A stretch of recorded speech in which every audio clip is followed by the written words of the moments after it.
Good morning, and here we are with day number 1 of week number 4 in the series, I Need to Change. This last week here at church, we really talked about 3 questions. I ended the message with 3 questions. Who do you trust? What do you think? And basically, what do you want the outcome to be? What are you working for? What are you working towards? Today, we're going to jump into getting us to that point. We said every man trusts and woman. Every man and woman trust in something. If it's not God, we trust in our relationships. We trust in our finances. We trust in our heart. We trust in something. And then what do we think? Every day we think about something. And sometimes when we're in the middle of one thing, being work, leading our children, we're thinking about something else other than that. We're wishing we were somewhere else. We're thinking about being somewhere else. So what do you think? Being in charge of this up here will then affect this down here. And the biggest thing is not trusting our heart if it's not lined up with God. We can't just follow our heart. So what's the ultimate goal? God. What's the ultimate goal? His thinking, His desires being our desires. So here we go. Proverbs 3:5-6. Right here we jump in. Trust in the Lord with all your heart and lean not on your own understanding. Sounds familiar if you were at church yesterday. And in all your ways acknowledge Him, and He will make your paths straight. Trusting in the Lord is essential if we want to experience supernatural change. If we don't trust in Him, if we don't follow Him, we will try different avenues only to find that they will lead to a Proverbs 14:12 ending. And that says right here, there is a way that seems right to a man, but in the end leads to death.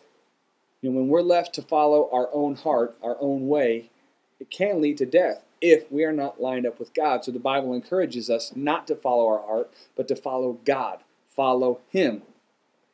It is trusting in God that will give us the right outlook on life so that we can move forward with change. As we trust, we have to acknowledge God. It is much more than a wink and a nod, acknowledging God. We have to submit to Him. We have to surrender to Him. We must make what is most important to Him most important to us. This will give our lives an outline, a structure that will lead us down a productive path. We must have a basis that we live by, an outline. In the end, if we accept the right outlook and order our lives with the right outline, so with the outlook, if we have the right perspective and we line our life up with the right outline, with the right guidelines, we end up with the right outcome. So we have our outlook, our perspective, our outline, our guidelines, and then we have the outcome.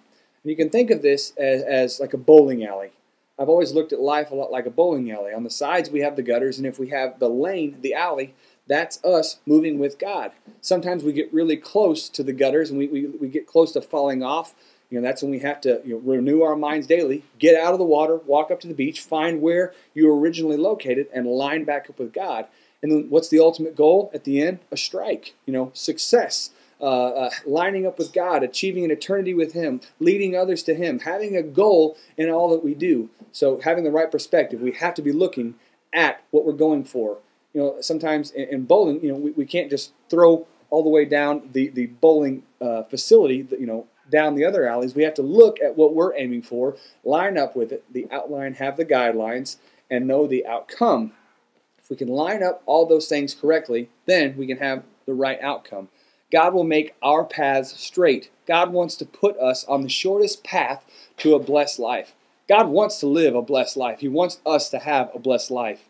But He wants us to have that by lining up with Him, by surrendering completely to Him. Not just that we would prosper, but that we would line up with Him. He wants us to experience His favor, and He is willing to guide us to that place if we will trust in Him. Remember, I said Sunday, we all trust in something. We all trust in something. God's wanting us to trust in Him. Is there a breakdown between the outlook and the outline and the outcome in your life? Those 3 things have to match up. The outlook, the outline, then the outcome. Hope to see you back here tomorrow. God bless.